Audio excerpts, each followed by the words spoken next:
after winning, or basically the day of winning, we normally have 2 exercises in our farm.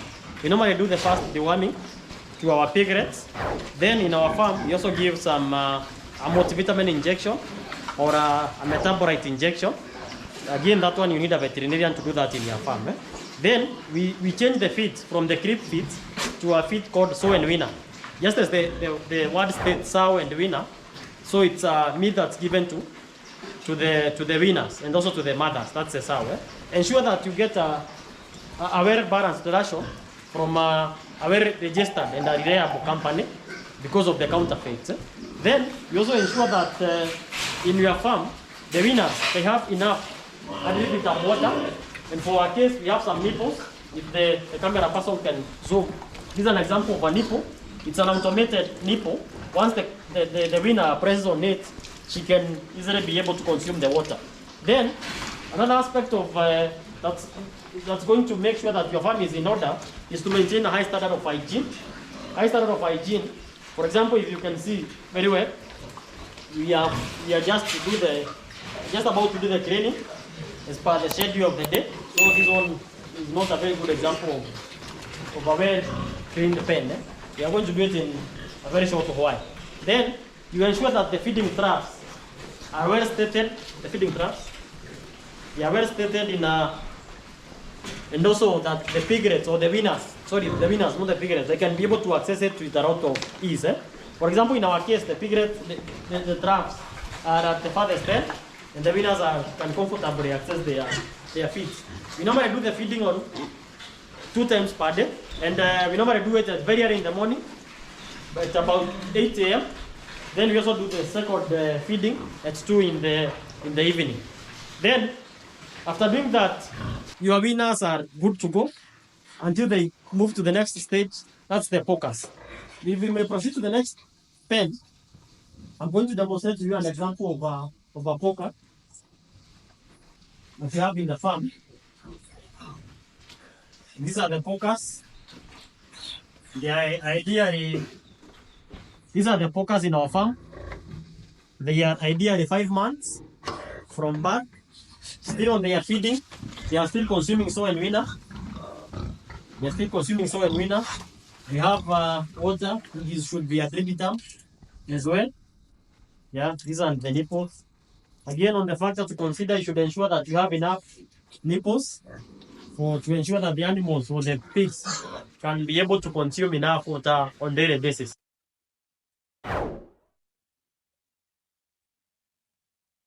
Normally, the gestation period of a pig is normally 115 days. That is 3 months, 3 weeks, and 3 days. But in some instances, some pigs may farrow. And I mean, when I'm talking about farrowing, I basically mean giving birth. They may give birth from about day 113. Some may exceed up to day 115 or 116. Well, there are some factors that you should check.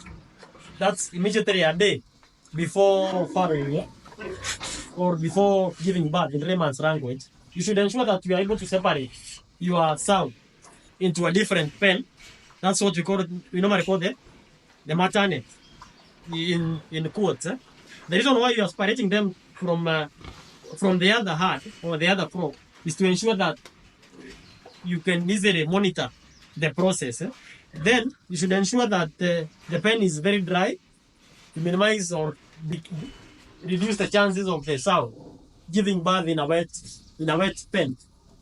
Then the other thing that you should check, you should ensure that the sow has not fed for some hours, to ensure that she has not defecated excessively in the pen.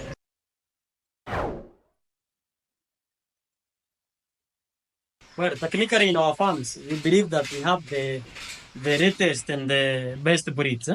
And I want to introduce to you or the viewers some of the breeds that we have in the farm. One, we have a Randrace in our farm. We have another breed called the Raj White. Specifically, that's our breeding boa. It's a very huge Raj White. Maybe the camera person can come to me and maybe to the farmer or the viewer who is viewing us. This is our Raj White breed. It's our breeding boa. It's of an ideal size. Then we have a black pig. A very good example is here. A large black pig. Then we have a very unique breed, which I'm sure quite a number of you have never come across. We have an OSB. An OSB breed. She's here. The sow is an OSB. The photo is much very clear. This is an OSB. The initial study for the Oxford and Sando and Black breed. It's a very nice breed. She's a very good mother. Actually, she's the best in this farm. With a very high mothering ability and a high prolific rate. The other breed we have here is the Hampshire. This is a Hampshire sow. She's also doing very well. A very good mother. And doing quite a very useful job. Then we have another Hampshire here in our farm, just next. Hampshire there. Maybe you can note. We have a Harandes. And have a Harandes here. We have a Harandes here. Yeah. This is here. They are also very nice mothers with a very high prolific rate. Oh, nice. Technically, our viewer, also are some of our breeds that we have in the farm. Again, we also have some crossbreeds. But majorly we are crossing between a honey white and another breed.